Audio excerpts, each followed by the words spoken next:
You're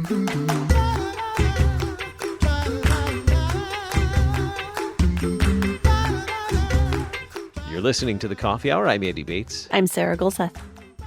It is definitely summer here in Yes. St. Louis.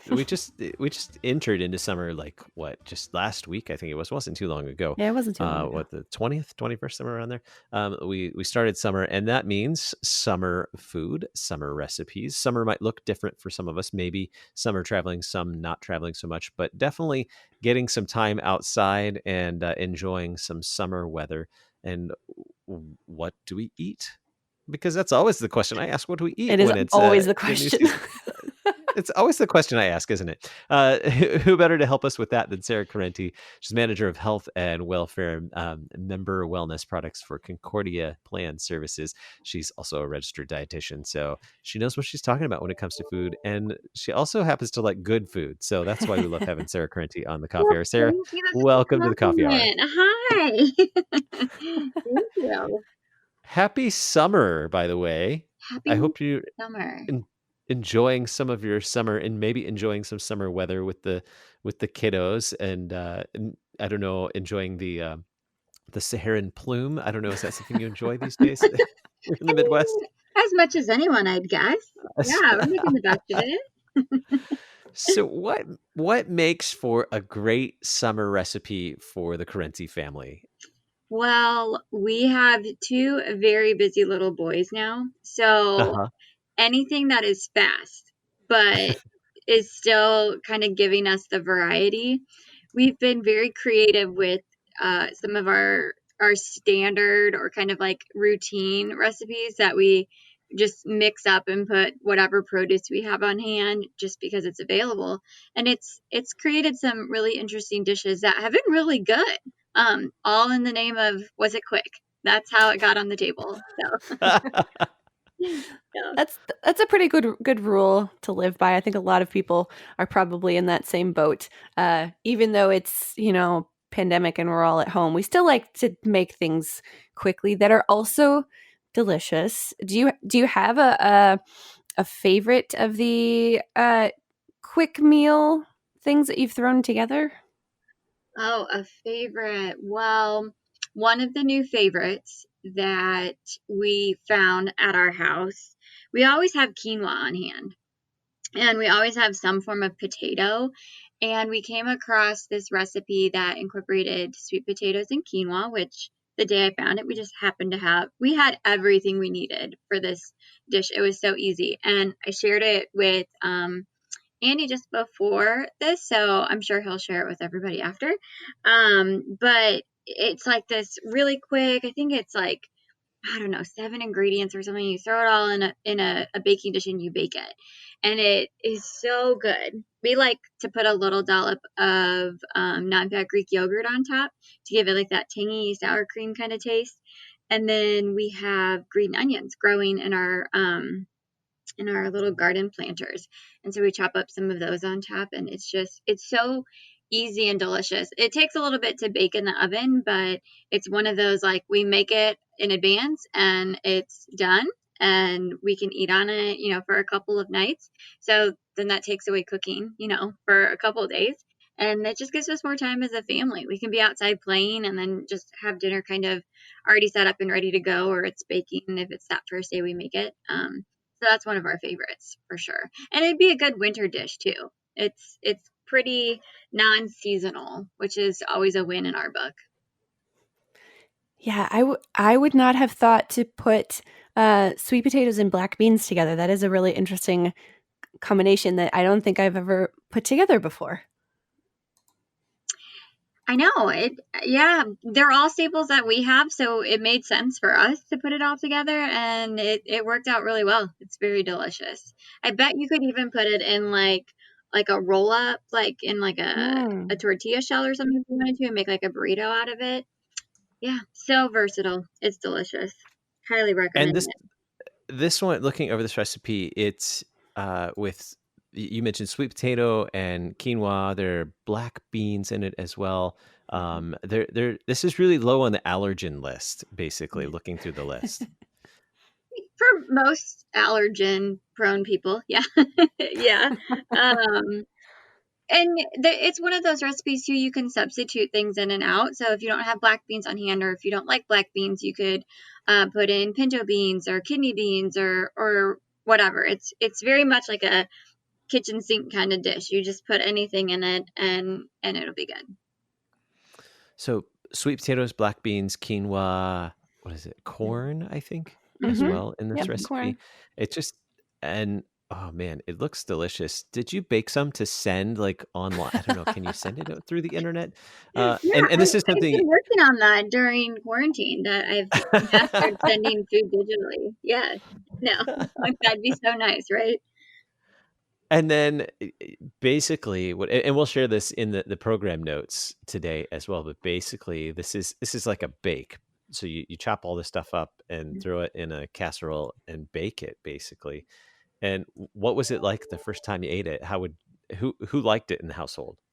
Oh, that first bite, we loved it. And I think what is really helpful for my toddler, because every day is a different taste day on his palate, it has good chunks of things. So if he was just feeling the sweet potatoes that day, there's like little cube chunks that he could easily pick out. But he really ended up loving all of it the first time. But then when he's just feeling the beans, some days he just wants to eat the beans. He eats the beans, and yeah, it was loved by all. It was really good. I was not sad that we had a whole pan of it that we had to eat for a few days because it was that Well, good. I'm reading through the rest of the ingredients. There's a lot of Mexican flavors going on in this. What about the spice palettes that maybe you could play with in this?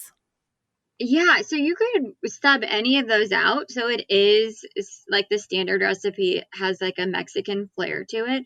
But if you wanted to take out some of like the cumin and powders and things, you could definitely then make it a more Mediterranean kind of feel, or if you wanted a little bit more of an Italian feel, it really is so versatile. I think now that we're saying it, maybe taking out the beans and putting in some squashes or something, and having like a little Italian flair, that sounds really good. You're on to something, Sarah. You've taken us down a rabbit hole. I like it. Sweet potatoes and squash.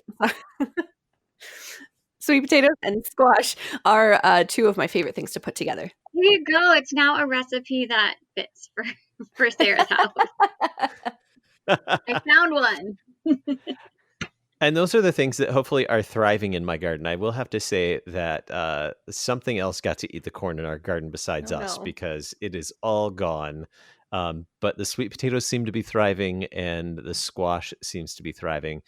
We had a giant zucchini that we were able to harvest from the garden recently, and that got grilled the other day.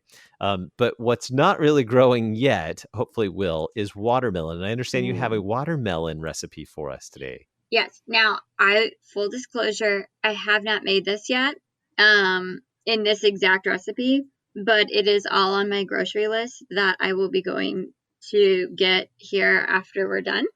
I'm always so intrigued by watermelon recipes because it's one of those things that people just generally eat on its own, and there's really nothing more you can do with it but just eat it out of a bowl. But that's a big misconception. You can actually make it into a lot of different things. And especially when you're able to pair watermelon that has that juicy sweetness with some more savory flavors, I think it's just a slam dunk. So adding in this case, feta, or if you don't like feta, if you wanted to use a mozzarella or whatever, really adds a good balance of not only like flavors but nutrients as well. So you're getting a good mixture of like fiber and vitamins and your minerals like your calciums and all of that coming together to make it not only something that's very hydrating for summer and filling, but something that is also very nutritious, that's going to keep you very well fueled for whatever it is that you're doing. So if you're out, having like yard games, or we've been doing lots of sprinkler and little kiddie pool time and stuff, all of that are great things to keep the family nutritiously fueled for summer activities. I think something like this has probably shown up on the potluck table when we have our church picnic. It looks very similar to things that I've Yeah. seen. And you're right, watermelon salads or dishes aren't super common. I mean, I like just slicing a watermelon off and chowing down on it because it's Oh, just yeah. so juicy and good. Me too. Um, Yeah. and I do have a question. Do you have tips for how to know if a watermelon is ripe? Because buying melons and squashes and things, sometimes it's hard to Mhm. tell if it's ripe or if you're going to open it and it's not going to be great. Yeah. Well, two things. First, I always recommend, and I think I've brought it up on here before, but maybe not. The app Seasonal Food Guide. I think I've talked to you guys about it before. Yeah. Yep. Yeah. So on there, it'll tell you what's in season, but then knowing like ripeness, it'll give you cues in there. But when it comes to a watermelon, there's usually like a spot where the watermelon it kind of sits on the ground when it's Mhm. growing, and that spot is either going to be white or yellow. If it's white, it's not ripe yet. If it's more yellow, it's going to be riper. It's going to be sweeter, and you can also usually tell by the weight of it. If it's a heavier, doesn't sound as hollow, you can tell that there's a lot of juice in it too. Good question. Now It's I'm really good not to going to know. know when my watermelons are ripe because they're growing on a trellis. They Oh won't be sitting on the no. ground. So I'll Well, never you know can when they're still ripe. wait. Just maybe weigh it every day. No, I'm just kidding. Epic first time gardener fail there. I should have just That's grown them on the ground. okay. So what's in this? Quick, we have just like a minute left. What's in this recipe? And we'll share the recipe with our listeners as well. But what are the ingredients in this recipe? So watermelon, cucumber, feta. You could easily add like a nice balsamic glaze on top of it if you wanted to add like another kind of flavor dimension to it. You could put tomatoes in it if you wanted to. It's another one of those that's kind of versatile, so you can kind of swap things in and out if you didn't Mhm. like something or you wanted to add a different flavor. So simple stuff, all stuff that's in season. You can take it wherever you want to go with it. It's another really good one. I'm actually pretty excited about this recipe because I'm growing all but one of the ingredients in my garden this year for You're this not growing recipe. feta? I'm not growing feta. That's correct. I don't think that's Not how on that the works. not on the menu. Not raising any goats or this year, but we're growing watermelons, cucumbers, basil, and we even have a Meyer lemon plant with one lemon on, no, two lemons on it now. So Nice. Look at that. this is like the ideal recipe for our garden this year. There you go. That's exciting. So that's also something fun to think about is what kinds of things can you harvest from your own backyard for a nice recipe Yeah. like this? What do you have on hand? Cool. Challenge Yeah. accepted. Yep. Well, very good. Thanks for the tips for some great recipes for the summer to help us. This one sounds like something that'd be nice, cool, and refreshing for a nice, hot, toasty summer day. So Yeah. great recipes. Thank you so much, Sara Correnti with Concordia Plan Services. Thanks for being our guest on the Coffee Hour today. Thanks for having me. You all be well. You're listening to the Coffee Hour. I'm Andy Bates. I'm Sarah Golseth.